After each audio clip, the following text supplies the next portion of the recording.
Now, I know it, but let me tell it to you. You did not notice my emerald cufflinks because you didn't applaud for them. I'm into this full time. The next portion of our gala features awards for people in very specific categories. Keep eating, please. These categories, from student leadership to scientist of the year, are carefully and deliberately selected by a committee of industry experts, academic leaders, and government representatives to focus the laser of public recognition on those areas they deem important. And this is crucial because those serving on the committees represent the end users, and they know what works. So it is they who have designed the categories and they who selected the winners. And so with a big fanfare, we're delighted to begin with Emerald Awards for the significant categories of affirmative action, student leadership, and senior technology fellow. Now, we're going to pull away our presenters from their meal. We know this, but they don't mind. The persons receiving these awards will demonstrate superb understanding of their value to society, success, and celebrity. Here to present these first 2005 Emerald Awards is the Acting Assistant Director for Education and Human Resources at the National Science Foundation, Dr. Donald Thompson.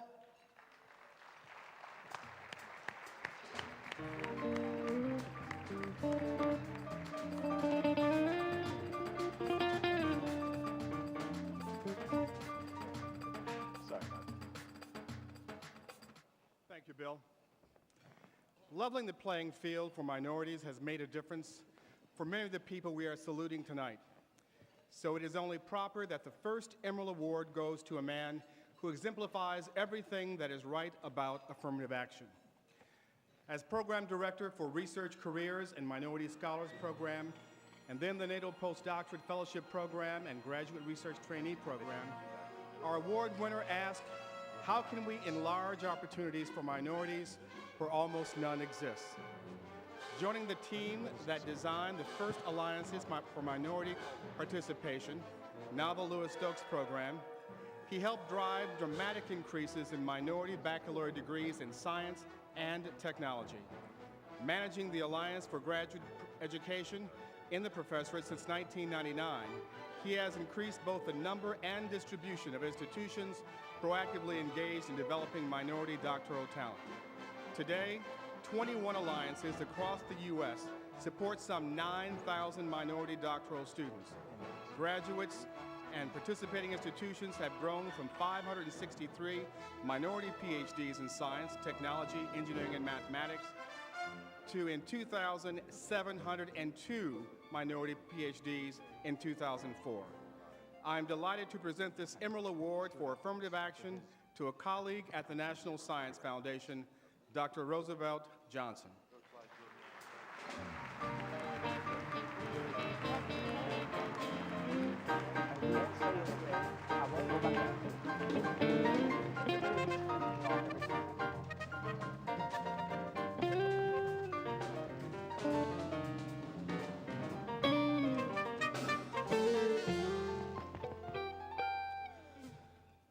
The Reverend Martin Luther King Jr. once said, "Human progress is neither automatic nor inevitable. Every step toward the goal of justice requires sacrifice, suffering, and struggle. The tireless exertions and passionate concern of dedicated individuals. I am a product of such individuals, a loving mother and devoted grandparents, supportive family, talented and committed teachers, trusted and respected colleagues,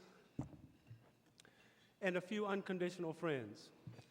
Thanks to them, I gained the confidence to take a leadership position in a national movement to significantly increase opportunities for minorities in science, technology, engineering, and mathematics. A special acknowledgement goes to Colonel Chris McCrae, a colleague directly responsible for my being nominated for this recognition. His life was tragically cut short earlier this summer.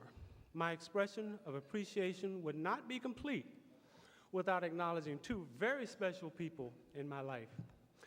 My wife, Diane, and my son, David. I thank Science Spectrum magazine for this special recognition and for the opportunity to communicate my admiration for those who have enriched my life, shaped my values, and inspired me to increase diversity in science and engineering.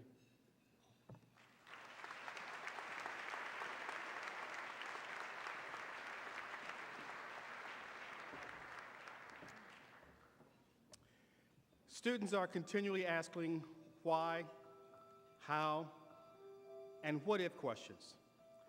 The recipient of the Student Leadership Award has been asking those questions since his freshman year at the University of Maryland, Baltimore County, where as a Meyerhoff Scholar, he immediately began participating in cutting-edge research in the HIV virus. In addition, he has conducted research in dendritic spine metamorphes and in rat hippocampal neurons at the University of California in San Francisco. This fall, he enters Johns Hopkins, where he has been accepted for a combined MD PhD. His accomplishments tell you why. Let me just mention two of his achievements. He won first place in the poster presentation in the biomedical sciences at the 6th Annual Undergraduate Research Symposium in the Chemical and Biological Science in Baltimore in 2003, and first place oral presentation in the biomedical sciences at the annual Biomedical Research Conference for minority students in San Diego in 2003. Please welcome the winner of the Emerald Award for Student Leadership, Isaac Kendi.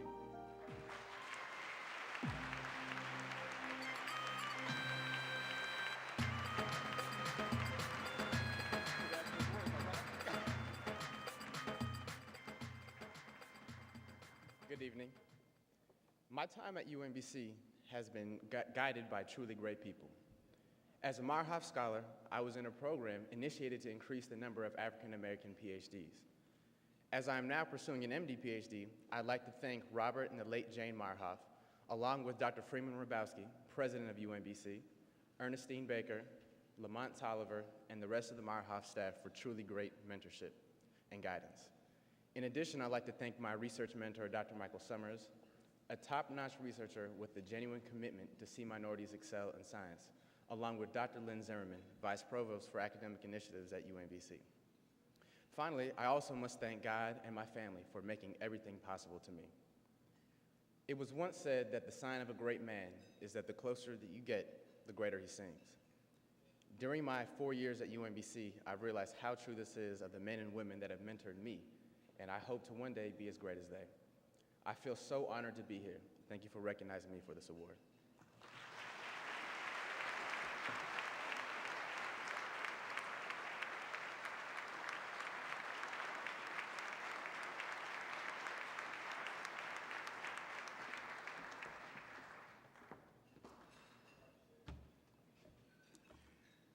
There are two Senior Technology Fellows Awards presented this year. Our first goes to a woman who asked the question, how can we keep our agricultural crops healthy to ensure bountiful harvests? As a war refugee, she made a perilous boat pilgrimage over the Pacific, and at the end of the Vietnam War in 1975. Beginning as a supermarket bagger before she had mastered the language, she worked her way up the Jacob ladder, continuously pursuing her education. By 1982, she had a BS in microbiology from the University of Illinois, Champaign-Urbana. She joined the DuPont company working in plant disease group and then stepped up to DuPont's discovery program, where she managed an effort to develop bioinsecticides after completing her PhD in molecular biology and biochemistry at Cambridge. She rose to senior research microbiologist and then alliance manager and contract administrator in the Regulatory Sciences Department at DuPont. She is also a leader in diversity efforts. In addition to being a team leader of the DuPont Asian Network, she founded the Vietnamese Language School of Delaware. In 2003, she led a company-wide Asian group conference for more than 600 participants. and she organizes Asian Heritage Month celebration. Join me to make this presentation to Dr. Julia Wheeler, Director of Research and Development at the DuPont Company.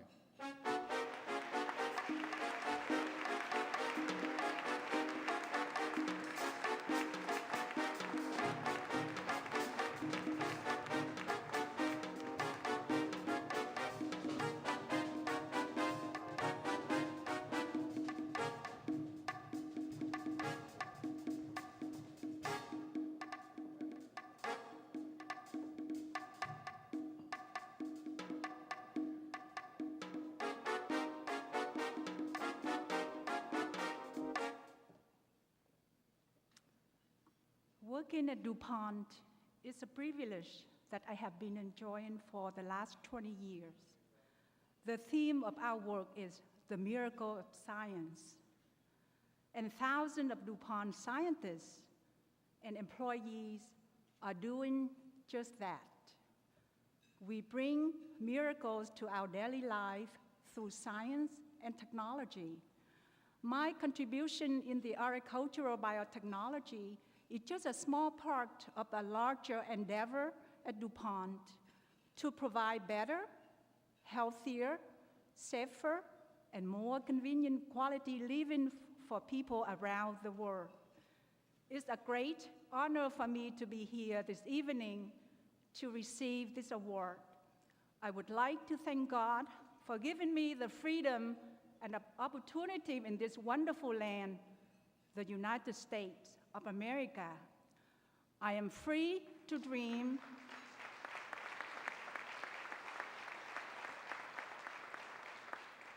and my dream would not become reality without the dream mentors and makers who God has surrounded me within my career at DuPont. They include my bosses, Dr. Julia Wheeler, Dr. Michael Hell, and many colleagues at DuPont who are here to share this special moment with me. I am indebted to all of them. I also thank DuPont for providing an environment that nurtures creativity and opportunities that allow me to excel and to succeed. And I thank my husband, my family, my brother and sister, and friends who are here with me this evening, and to my parents, Pastor and Mrs. David Van, who have made many sacrifices to lead our family to the US so we could be free. And to Lon, Lonnie, and Ivy, this award is for you. Thank you.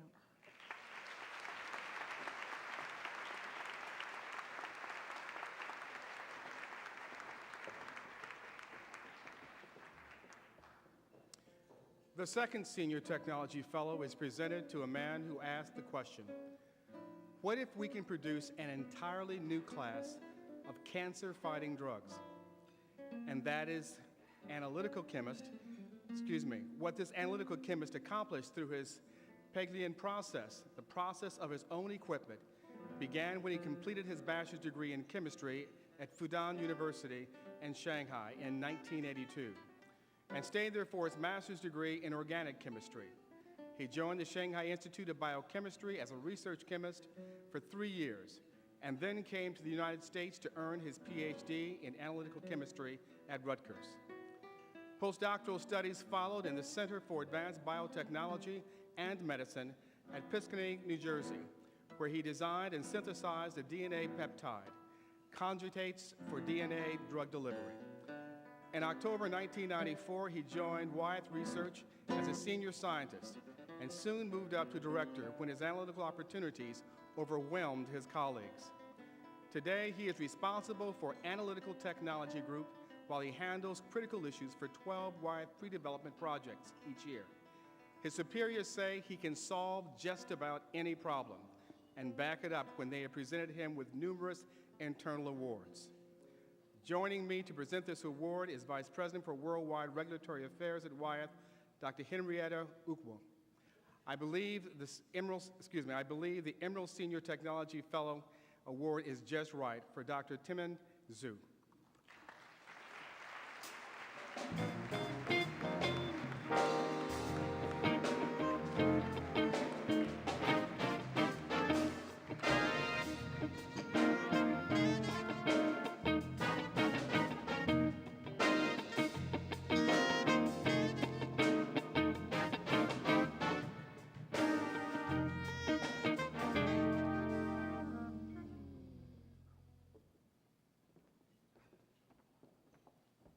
Wow. It is a true honor to receive such a prestigious award. I believe there are many minorities more worthy than me in our company and other organizations whose contribution should be recognized. I'm lucky that I have the opportunity to work in WISE R&D, where diversity is emphasized. Since we develop medicine for people all around the world, it is very important to have a diverse R&D team. I'm impressed that the Career Communications Group takes the responsibility to promote truly multicultural, multidisciplinary science career for our society. I would say thank you, because what you are doing will stimulate more minority students to stay in science. I would also like to thank my management for their support and guidance. I would also especially like to thank my wife for her understanding of my priorities. Thank you.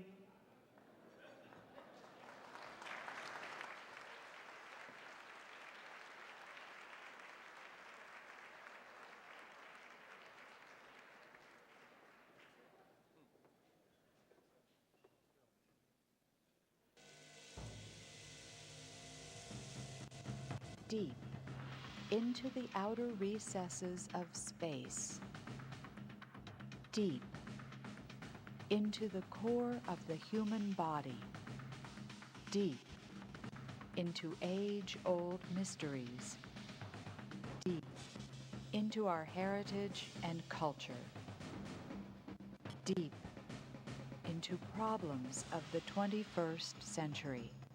The researchers, scientists, and engineers who we honor this evening have gone to great depths and great heights to pave the way to a new world. Just look at what they've accomplished. They've been honored for pioneering work in the development of cancer therapies. They have won awards for groundbreaking work in protecting crops from insects. They've been recognized for investigations into the causes of genetic diseases. They have designed supercomputer models that will assist national security while protecting our freedoms. They have worked to keep our water supplies safe by developing and implementing models that assess human and ecological risks. They've provided a foundation for a revolution in the propulsion of small spacecraft. They have risen above their environments, opened doors of science for others, mentored thousands, reformed curricula, synthesized DNA to fight cancer in new ways, and patented numerous inventions and processes. They come from government, academia, and private industry. They are the hope of tomorrow and the leaders of today. They are our 2005 Emerald honorees.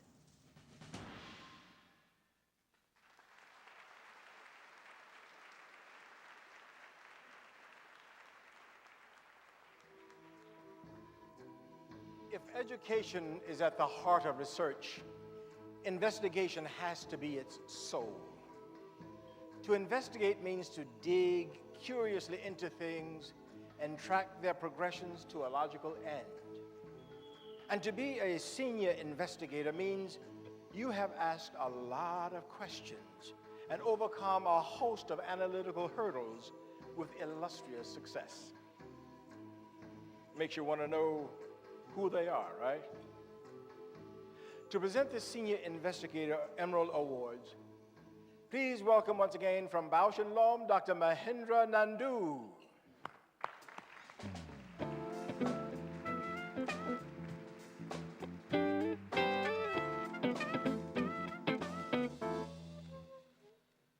Good evening. I'm honored to be here today. It is with great pleasure I present 3 awards to senior investigators who are continually asking why, how, and what if.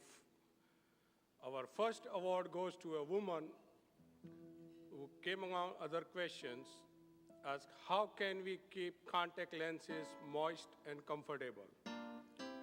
It was a question that could only be asked after years of study that began in Ankara, Turkey, where she majored in biology at Hacettepe University.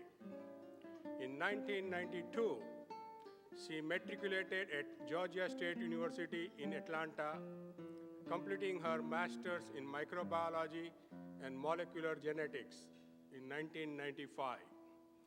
She remained at the university until 1998, when she finished her PhD in applied microbiology, molecular genetics.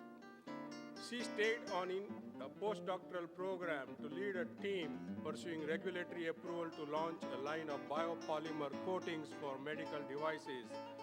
And today, she's an adjunct professor in the biology department of Georgia State University and advises a postdoctoral student.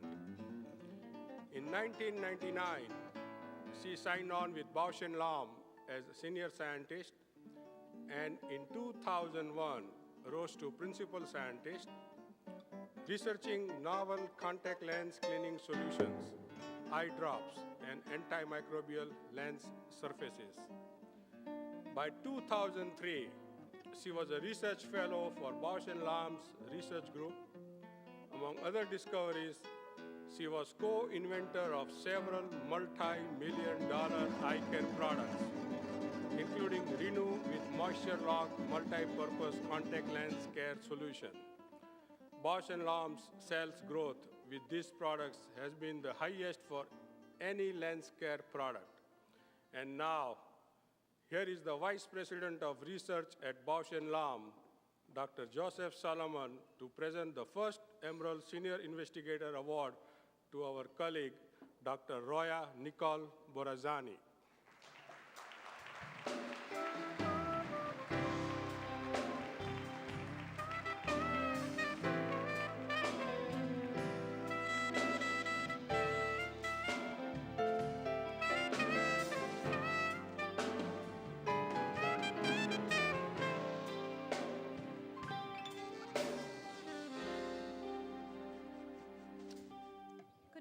And thank you.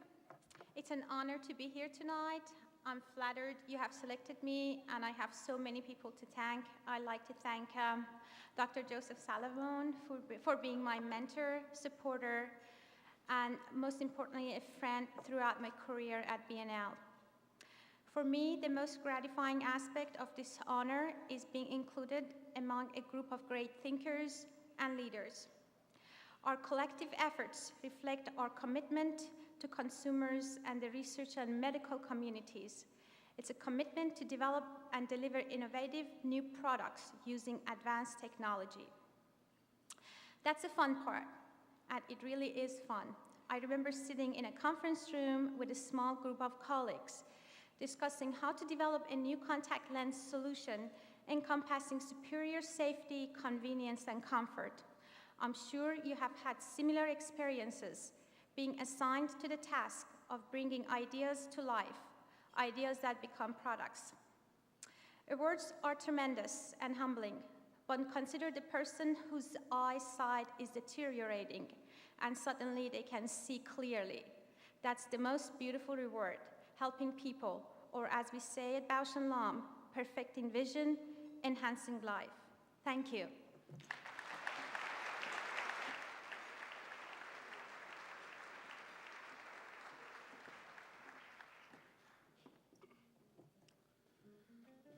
The second recipient of the Senior Investigator Award is a scientist at one of Bausch & Lomb's friendly competitors. His question also had to do with vision and lenses. Why can't we make lenses that are biocompatible and comfortable? That and many other questions have been asked and are being answered by a man who holds 11 issued patents and 43 published applications, as well as 25 published papers, 2 invited book chapters, 2 review papers, and 25 invited or peer-reviewed presentations, abstracts, and proceedings. His biggest invention is antibacterial contact lenses. Ciba Vision, his employer, is a company with products offered in more than 70 countries, so this invention will see service worldwide. John McNally, Global Head of Continuous Wear Product R&D at Ciba, points to the recipient's collaborative spirit as an indication of his greatness. His ability to work within a team environment has allowed scientific discoveries to become products that provide benefits to the marketplace and the community. I am honored to present the second Senior Investigator Emerald Award to Yang Sing Kyu.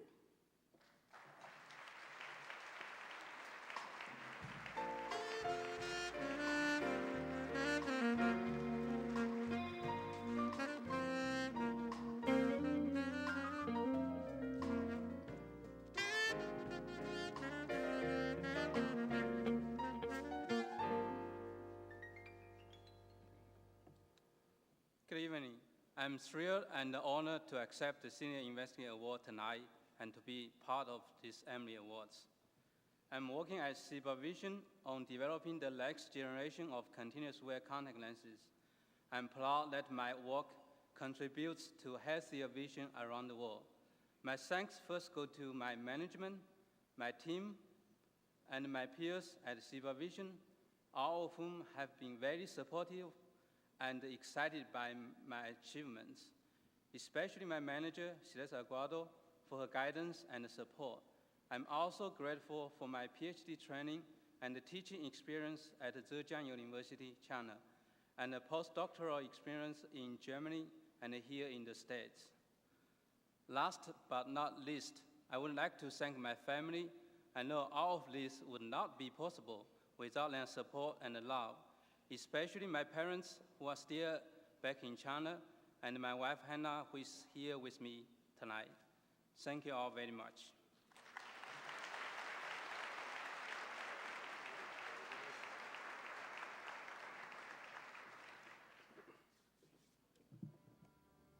The third senior investigator being honored here tonight asked the question, how can we help more people fight deadly cancers? Her quest to answer that question took her around the world, beginning when she was studying at Osmania University in Hyderabad, India, and continued as she completed her master's degree in biochemistry at Osmania University.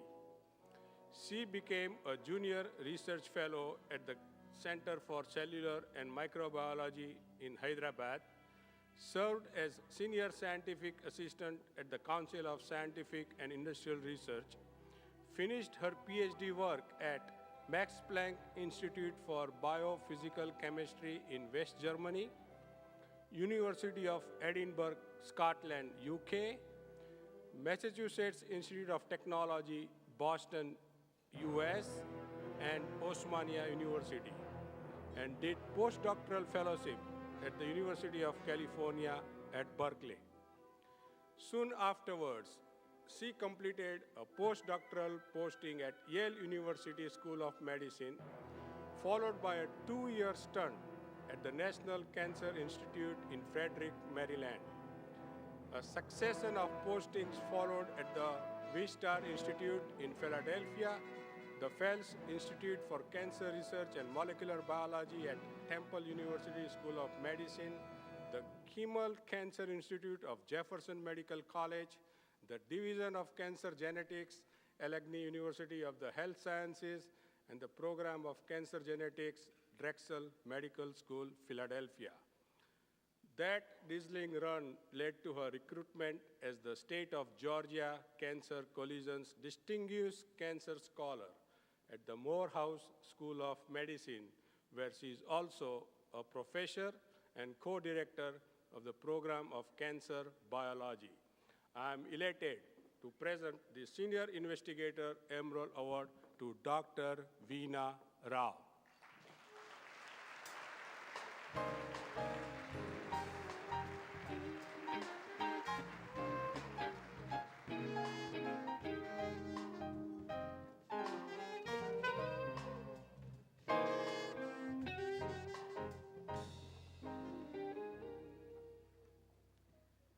I would like to thank the Awards Committee for this great honor.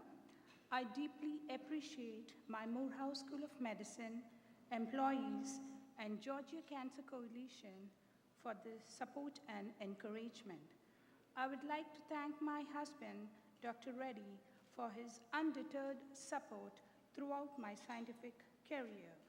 Thanks to my children, Vaishali and Avinash, for accommodating my grant deadlines, and families who traveled here for their continuous encouragement. Mom and Dad, I cannot thank you enough for your sacrifice and dedication in inspiring me at an early age with role models like Madame Curie and making me what I am today. Breast cancer affects people globally, and US has one of the highest rates. My research emphasis is on BRCA1, whose mutations make breast and ovarian cancer highly predictable. My efforts are focused on reducing cancer disparities among minority populations by developing genetic signatures that predict and personalized drugs that can restore the function of BRCA1, which might be of benefit to the treatment of breast, ovarian, and prostate cancer.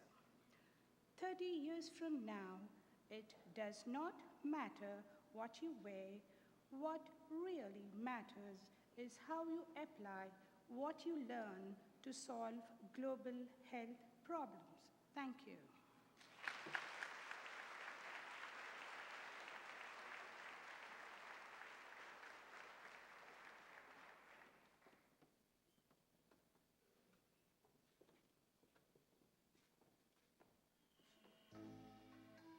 Education is the systematic instruction, schooling, or training obtained in preparation for the work of life.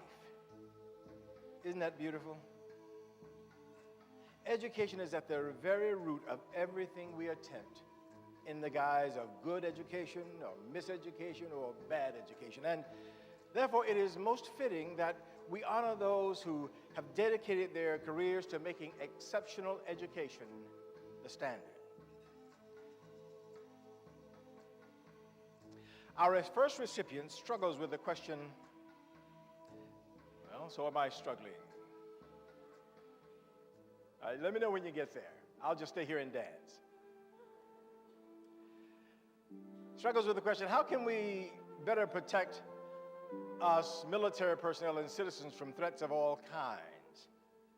The answer to that question requires a broad range of scientific disciplines, and the individuals we are honoring with our first Educational Leadership Award gained the knowledge required as he earned his master's and PhD in India while studying biology and toxicology. During his studies, he looked at the flow of heavy metals through the food chain, a study critical for learning about the spread of pollutants in the environment. He examined the reversible and irreversible inhibitions of enzymes by toxic metals and studied the role of antioxidant enzymes and metal-binding proteins in protecting against organometals and drugs of abuse. His current research focus is on biointeraction of engineered nanomaterials and their human health impacts. All of that important study has not dampened his passion to teach as he has presented seminars and lectures at many academic and government institutions and chairs scientific sessions at national and international conferences. In addition, he serves on the adjunct faculty of the University of Dayton and at Wright State University's School of Medicine, and is guiding young officers through master's and doctoral studies at the Air Force Institute of Technology. It gives me great pleasure to introduce our worldwide educator and scholar who personifies educational leadership, Sabah Hussein. Now let me...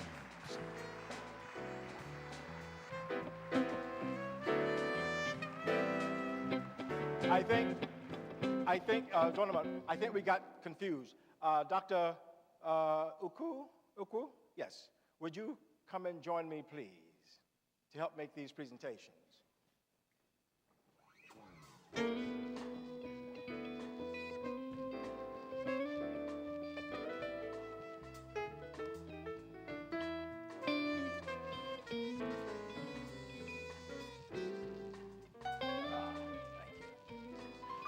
You stand right here. Oh, we got it. There you go. Stand right there.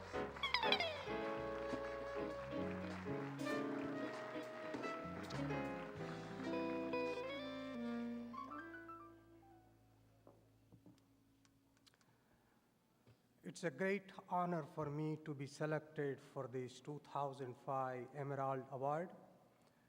It encourages me to be more energetic and hard work, even harder as I continue my research.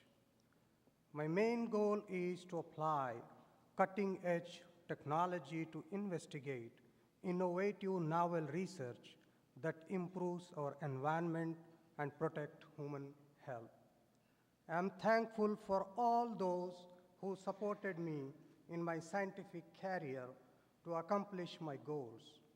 I am very thankful in particular to our Divisional Chief, Colonel James Riddle, and Branch Chief, Dr. John Schlager, for their strong support in my research career. I am thankful for my family who always supports my research, especially when I am forced to spend extra hours in the lab.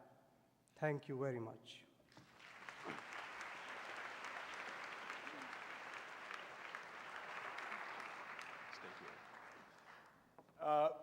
That little blip was that the staff had thought that I hadn't figured out that one of the presenters wasn't here, but I had figured it out and gone back and changed the teleprompter. And they went back and ran the teleprompter forward, and we got a little confused, but we're back on track now. And Dr. Uku happens to be a very good friend of the awards at CCG, the Black Engineer, and this award, and she is the Vice President for Worldwide Regulatory Affairs at Wythe, which is why we wanted her to be here to help present these awards. Give her a big hand, would you please? Yes, thank you. You want to say a word or two? Just say hi. Yeah. Thank you very much, Bill, Tyrone, and Career Communications for inviting me back to this occasion this evening.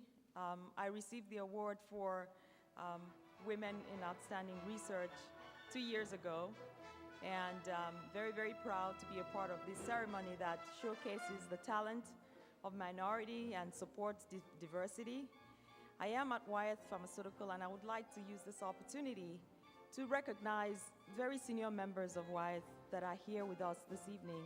Wyeth has, in fact, supported a lot of the activities today and nurtures an environment for minorities and all peoples to succeed and be productive, to provide opportunities to improve healthcare for human beings around the world. So this is a great opportunity. I would also like to thank my husband, who has been a great support for my career, and he's here this evening with me. And all of you that are here, and all the students that see the awardees as role models, you're very welcome. Thank you for having me.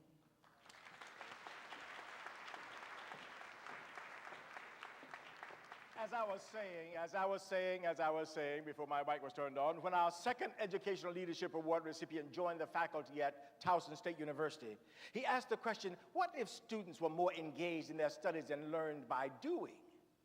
The result is one of the most populated departments at Towson and a cadre of students who share the excitement of discovery with him.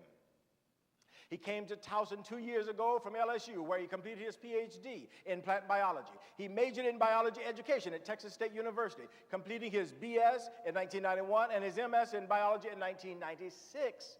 While at the LSU, he won the Charles E. Harrington Graduate Student Award for outstanding contributions and performance, and earlier, the Daisy B. and William J. Luke Award for excellence in teaching by a graduate student. He plunged into the curriculum reform as soon as he was appointed to the Towson. He displayed an immediate grasp of the possibilities of student engagement in Towson's educational approach. He has mentored in special programs, and faculty reports of his encounters with students in the National Science Foundation funded research experience for undergraduates program contain glowing references to the ways he engaged students' interests. Particularly telling was a discussion of his approach to teaching classes for non-biology majors, where faculty members report that he has more than risen to the challenge of getting these students interested in biology as opposed to hating it. It's an honor to present the Educational Leadership Emerald Award to Dr. Roland Roberts.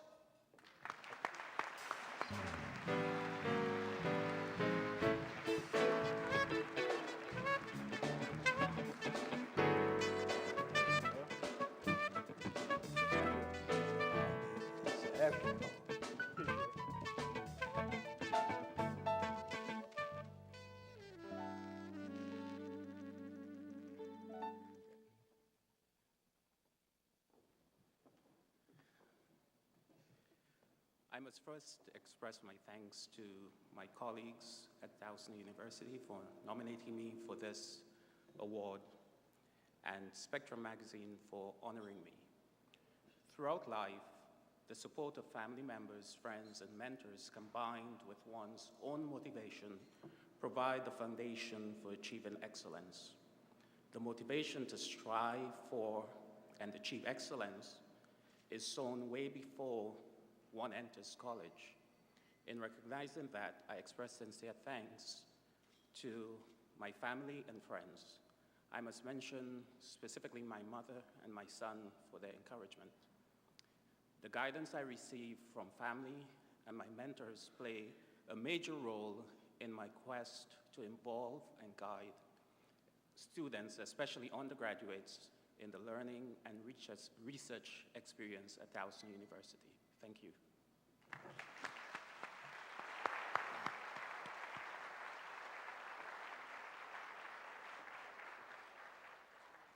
The final Educational Leadership Award winner, a research civil engineer, has asked, why don't we spend more effort educating Hispanic students so that we have more qualified engineers among America's fastest growing minority?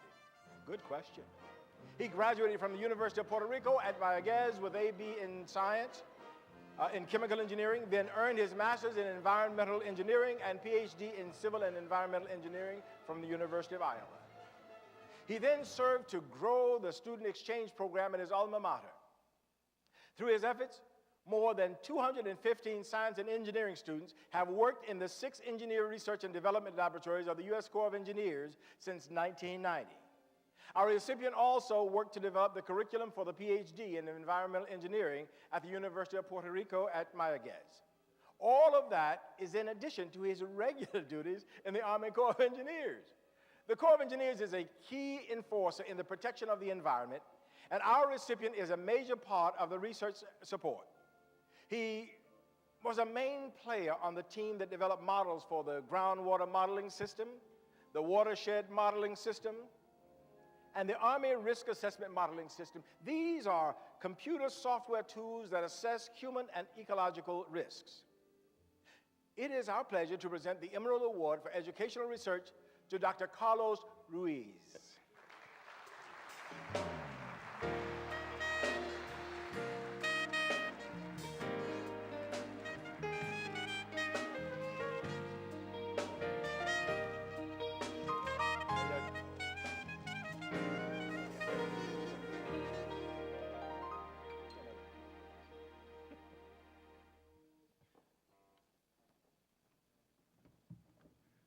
wish to thank you for this award. I view it not as an award for myself, but as an award for the visionaries that have supported and guided my efforts. I am but the messenger, bringing forth the collective thoughts on mentoring and developing young talent. It has been a joy to give back and work with the U.S. Army Engineering Research and Development Center and the University of Puerto Rico and Maya West in this program. Thanks go to the many people who have supported this effort, including Dr. James Houston, David Pittman, and Beth Fleming of our research lab, and Professor Ismael Pagan from the University of Puerto Rico and Maya West. Thank you.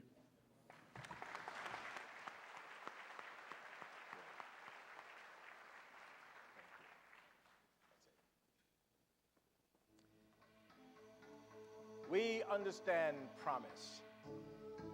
To recognize someone as a promising scientist is to look at their accomplishments to date and then predict how much they will achieve tomorrow.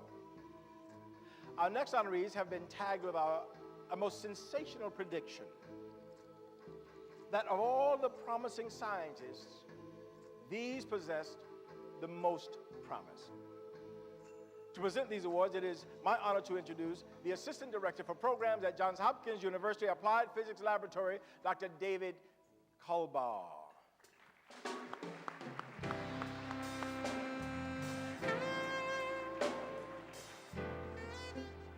Thanks, Bill. Two recipients share our Most Promising Scientist Award. The first is a research computer scientist who is always asking, what if I can manage the information in my computer to give me better answers faster?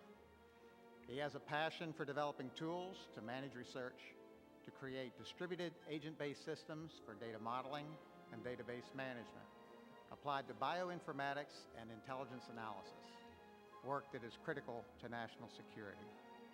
He earned his bachelor's, master's, and PhD at Lehigh University, where he completed internships in the Atlas Engineering Research Center, the university's vast lab research group, and at IBM, where he designed and implemented an object-oriented prototype system registry for the Deep Blue supercomputer. Currently, he leads a team at the Johns Hopkins University Applied Physics Laboratory to establish a distributed infrastructure for microarray experimental data analysis, work that has already led to an invention disclosure. I'm honored to present this Emerald Award for Most Promising Scientist to my colleague at Johns Hopkins APL, Wayne Bethea.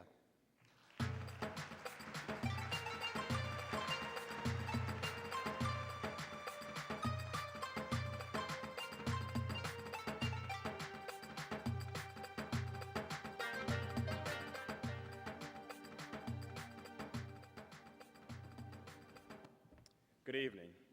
I would like to thank Science Spectrum Magazine and the Career Communications Group for this award.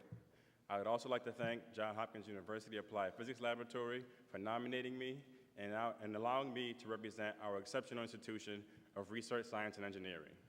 One of my favorite African proverbs states that it takes a village to raise one child, and I am a village-raised child.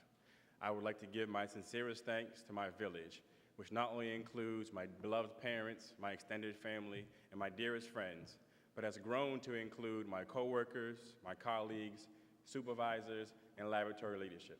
I thank you all.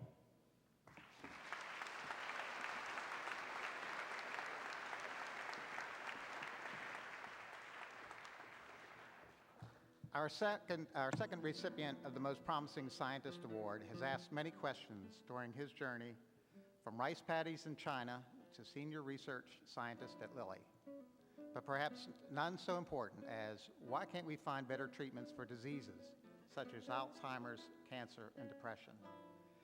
After receiving his BS in chemistry along with his PhD from Zhejiang University, he traveled to Germany, Hong Kong, and finally to Harvard for postdoctoral work at the university's chemistry and chemical biology department. Known for an abundance of knowledge, motivation, and creativity, he joined Lilly, where he distinguished himself in several research lines, including treatments for Alzheimer's, cancer, and depression, and technologies that minimize the environmental impact of the pharmaceutical manufacturing process. It is almost an understatement to say that he is the most promising scientist. It is with great pride that I present this Emerald Award for Most Promising Scientist to Fuyao Zhang.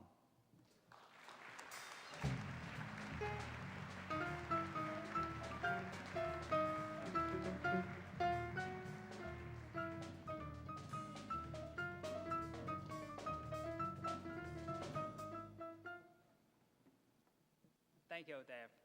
It's my very pleasure to be here with you tonight, and I'm truly honored to receive this distinguished award, and I thank you for recognizing me in this way. I wish to express my gratitude to my nominators at Eli Lilly and the company. I would like to extend my thanks to Professor E.J. Corey at Harvard University, Professor Albert Chen at Hong Kong Polytechnic University, and Professor Zhichuan Shen at Zhejiang University for scientific training and my career development. Finally, I would like to thank my wife, Helen, and my daughter, Maggie, for support and understanding. Your full support, it really makes me a difference in my own life. And thank you once again for this special honor. Thank you.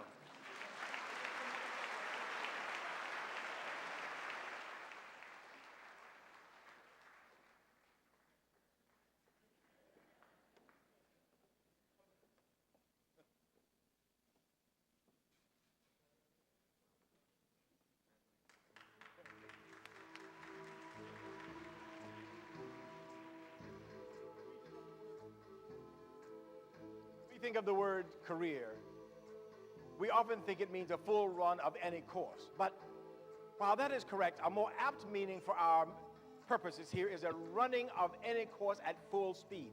Our next honorees are recognized for career achievement, a category that signifies that they are running the course of scientific research at full career. To make these presentations here once again from the Hershey Company is Marcella Arline.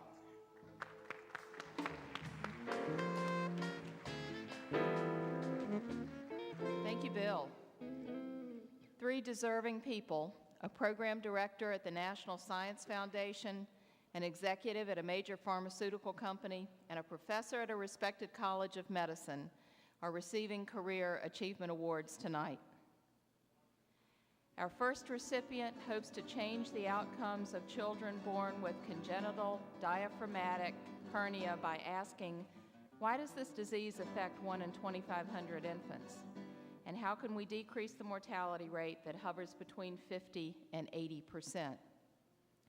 An honors student in undergraduate and graduate work at Maharaja Sayajirao University in India, she went on to complete her PhD in reproductive biology at Gujarat University in Ahmedabad. Prior to becoming postdoctoral fellow in Pediatrics Research Center at New York's Albert Einstein School of Medicine, she served as a consultant and coordinator of her country's Center for Environment Education. In 1990, she moved to the Institute for Environmental Medicine at the University of Pennsylvania, also pursuing studies at the university's Institute for Human Gene Therapy. It was at Penn State University's Milton Hershey Medical Center where she began investigations into the causes of congenital diaphragmatic hernia. The model she developed in that study continues to be used by many investigators who have adopted it. She has also earned an MBA from Penn State Smeal College of Business. She holds the American Lung Association Career Investigator Award, an award for a selected paper from the American Thoracic Society, and numerous academic honors. She is a woman who has achieved much over her career, and that makes me proud to present this Emerald Award for Career Achievement to Dr. Mala Chenoy.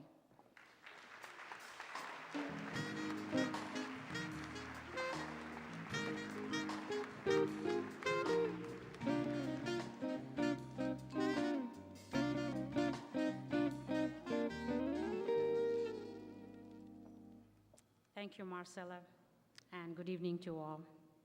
It is my honor to be recognized by Science Spectrum magazine. I have devoted the past 15 plus years to cardiopulmonary developmental defects and believe that my work has advanced the field and motivated peers to pursue this area of research, where about 45% of the total developmental defects are cardiopulmonary. I am deeply indebted to my learned and loving parents who made me who I am today, and my brother, my sister, and my very dear friend Sudha for encouraging me along the tough road of hard work and long hours. My thanks to Penn State College of Medicine for allowing me the freedom to conduct research on topics which are close to my heart and meaningful to science.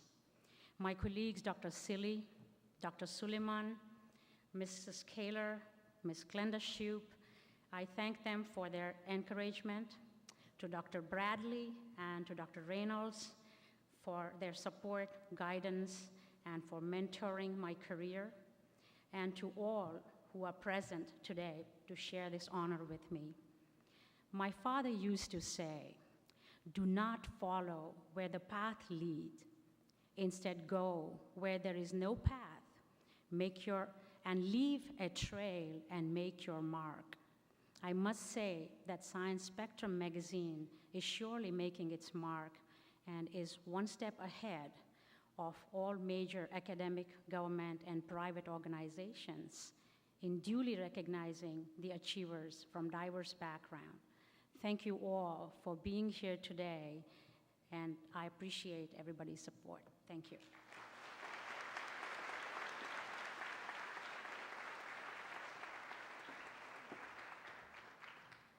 Our second career achievement recipient, who has global responsibility for pharmaceutical drug development, biologics, and small molecule pharmaceuticals at Wyeth, asked, "Why is chemotherapy, with all of its associated toxicities, the standard of treatment for people with advanced disease?"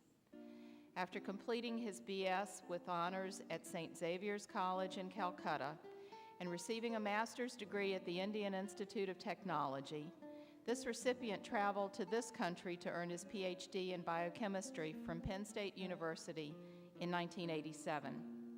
Hired as a senior research scientist with American Cyanamid and later with Wyeth Research, he earned a reputation for developing analytical tools and methods and moved up the management ladder. He created a centralized development planning department to represent chemical and pharmaceutical development in all Wyeth project-related activities. And for his pioneering work on cancer therapies, the American Chemical Society cited him for a prestigious Heroes of Chemistry Award in 2004. He is a member of the Research and Development Diversity Council, implementing diversity strategies with other R&D executives. He leads an organization with 200+ professionals working in 3 different countries and is also a member of Wyeth's Cultural Harmony Council, which promotes diverse cultures in the workplace. Joining me again to present this award is Dr. Henrietta Okwu, Vice President at Wyeth. Please welcome a man most deserving of the Emerald Award for Career Achievement, Parimal Desai.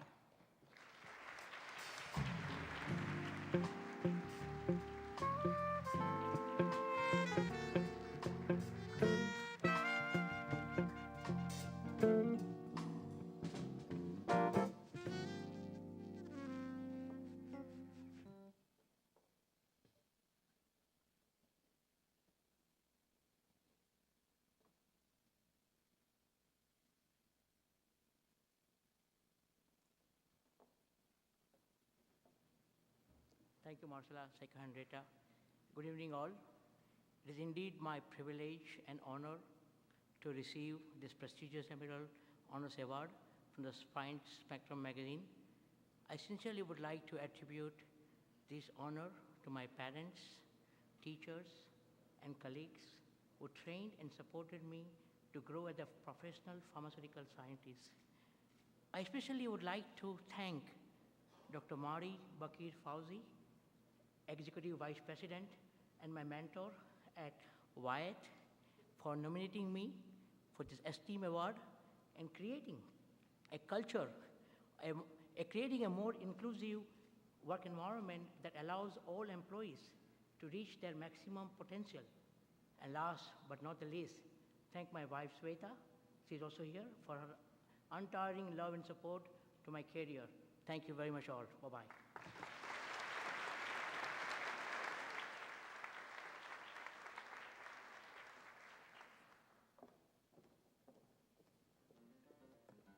Our third career achievement recipient asked the question, how can we encourage and support more minority students in the fields of science, technology, engineering, and math? The question began forming soon after he graduated from Tougaloo College with high honors and began teaching high school science. As he completed National Science Foundation traineeship programs and began studying for his PhD at the University of Illinois, his horizons broadened. He became the first Black American scientist at the University of Georgia in 1971, and later was named biology chair at North Carolina A&T State University. In 1988, as Dean of the College of Arts and Sciences, he won a faculty award for excellence in science and technology from the White House Initiative on Historically Black Colleges and Universities. In 1997, he left for the NSF program to lead the Lewis Stokes Alliances for Minority Participation program, LSAMP. Due in no small part to his leadership, he helped grow the production of minority baccalaureates in science, technology, engineering, and math from 3,914 in 1990 to 24,176 in 2004 at LSAMP campuses. With more than 200,000 minority students participating in the program each year, he's answering the question.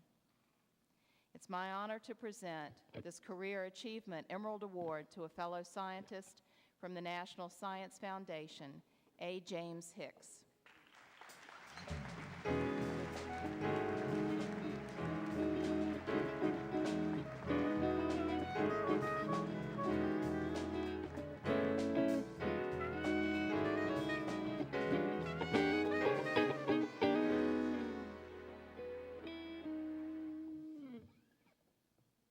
My sincere thanks to the Career Communications Group for its vision and work in hosting the Science Spectrum Magazine Conference on Minorities in Research Science. This conference reminds me of the dreadful shortcoming of state and federal efforts to assure that no child is left behind. At the National Science Foundation,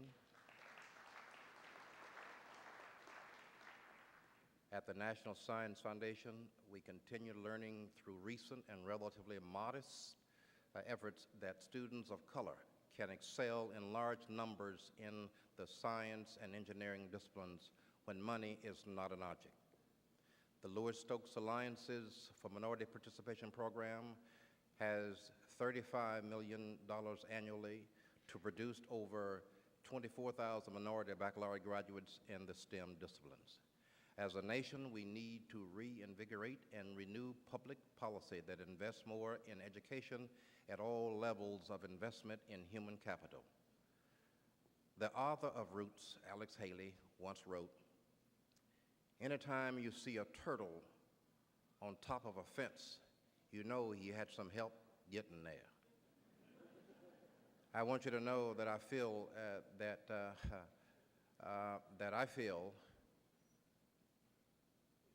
I am like that turtle today.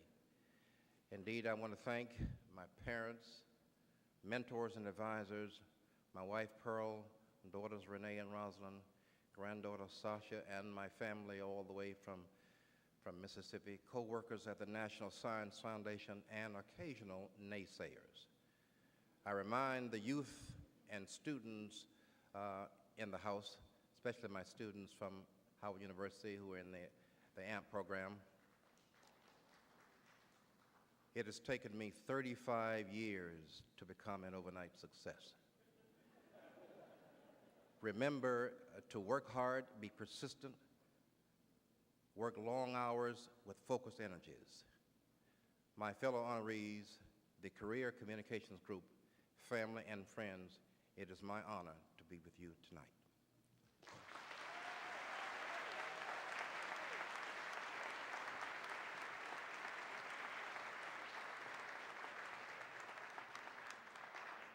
And now, the moment for which we have all been waiting, the culmination, the convergence, the consummation of all study, of all internships. This is the moment in a career when all that one has learned and all that one has planned for come together in a barrage of the results as pristine as the stars. The scientist of the year is that person whose achievements are so awesomely significant that even the brightest star can be enlightened by him. Returning to present the Emerald Award Scientist of the Year appropriately from the National Science Foundation, Dr. Donald Thompson, and our sponsor for this event in the person of the Vice President of Sales for Aerotech, Joe McAvoy.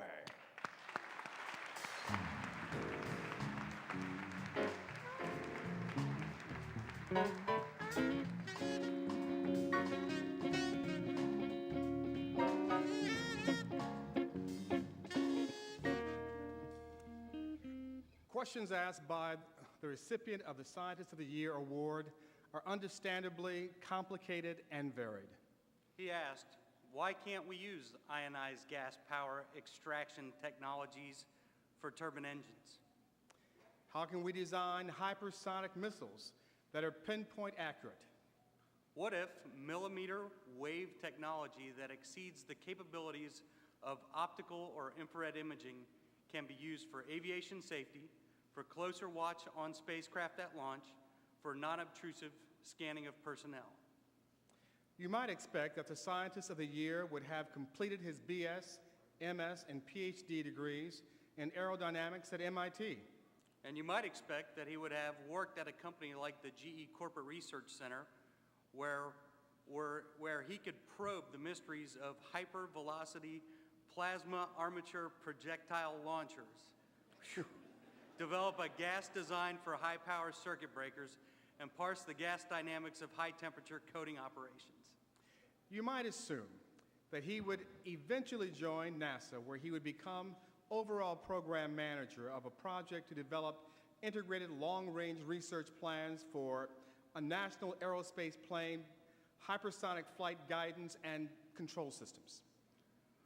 And you might think that he would be one of only 12 senior technologists at the NASA Glenn Research Center, and that he would have already been recognized by the Black Engineer of the Year Awards with his work for rocket-powered vehicles, and that he would have co-invented a brand new kind of jet engine, the revolutionary exoskeletal design. You would think this, because after all, it is rocket science, and you have to be as much right to play the game as anyone. So taking a page from the movie line, if you build it, they will come, let me say that if you think it, he will appear. Ladies and gentlemen, it is our great honor and pleasure to present to you the 2005 Emerald Honors Award Scientist of the Year, Dr. Isaiah Blankson.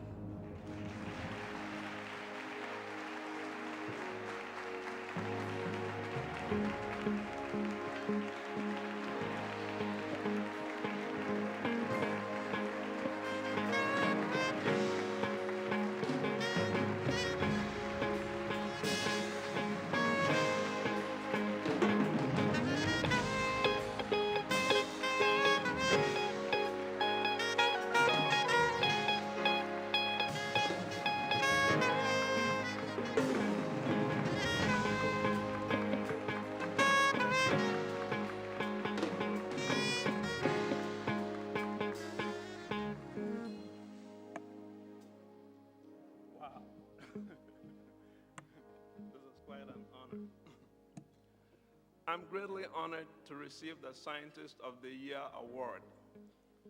I would like to thank Career Communications Group and the panel of judges for making this possible. This recognition an award couldn't have happened without the help, the opportunities, and encouragement I received along the way. The award represents years of work carried out in collaboration with colleagues at the NASA community and elsewhere.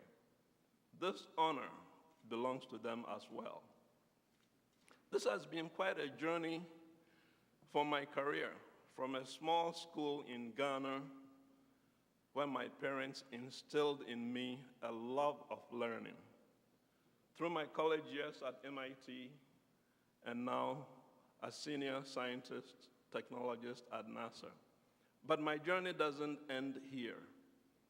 Our society today faces a number of extremely important global issues and challenges, such as climate change, environmental pollution, the AIDS epidemic, the search for cures for cancer, and so on. My particular concerns, however, are about issues pertaining to the future of the U.S. science and technology workforce, and specifically, the enrollment and participation of underrepresented minorities in science and engineering. We must reverse the trend of declining enrollments.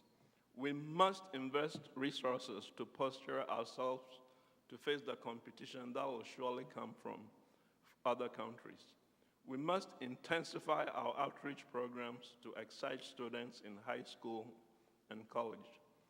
I believe a concerted effort can succeed if concerned scientists, the government, and representatives from industry and the private organizations work together. My own contributions have been mostly in research collaboration with the historically black colleges and other minority universities. Through the auspices of NASA, we've launched several research and educational initiatives to develop programs that address some of the most current topics in aeronautics and astronautics. My objective here is to bridge gaps in research skills, especially the computational methods at the undergraduate level. Thus, students at North Carolina A&T have developed design methods for supersonic and hypersonic wave rider aircraft. They've used computational methods to look at high-fidelity models for optical radiation and its effect on tissue, especially skin tissue. We are looking at novel supersonic inlets at Hampton University, as well as fuel-air mixing studies in scramjet combustors. And then at Johnson C. Smith University, we are investigating the use of passive millimeter wave imaging for aviation safety and homeland security. That's just to name a few. This award provides a powerful incentive to continue work for the promotion of science and engineering excellence at our historically black schools and other minority universities. Once again, I'm greatly honored to receive this award and should like to thank all those who have made my career and this achievement possible, especially Dr. Jifen Lee, who's the Deputy Director of the R&D Directorate at NASA, and the other colleagues that are from NASA that are in the audience. My biggest thanks go to my wife of 35 years and my two children, Inanna and Tariq. Together, they've been a major source of inspiration and encouragement for my career. In 1969, my wife put some heat under my feet, and I've been running ever since. I'm grateful to my parents for providing the stability and confidence to pursue a faraway dream. I thank you very much.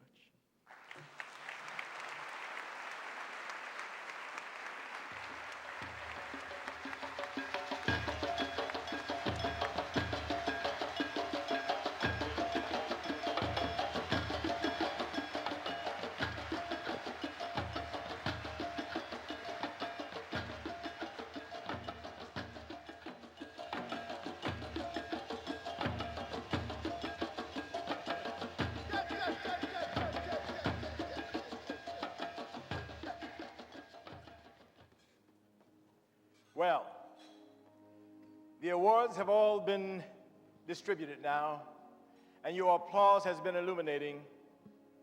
It signals that you agree that you have just seen and heard from some of the greatest minds to walk the planet, still asking why, how, and what if. And we can be comforted in knowing that if anyone is going to find the answers that pave the way to a braver, newer world, these are some of the minds that will be out front. We are humbled by and grateful for your achievements. The awards ceremonies are over, but the evening is just beginning. It's time now to relax, let your hair down, and have some fun. There will be a reception to congratulate our honorees with a communal dance and controlled gaiety, and to show your deep appreciation for your attendance and all of our participants tonight. The affair is going down in room 339 and 340, and can only get hot when you get there. So good night, everybody. And as you leave to the sounds of Black Market, we yearn to see you again at the next conference next year. Good night, and thank you.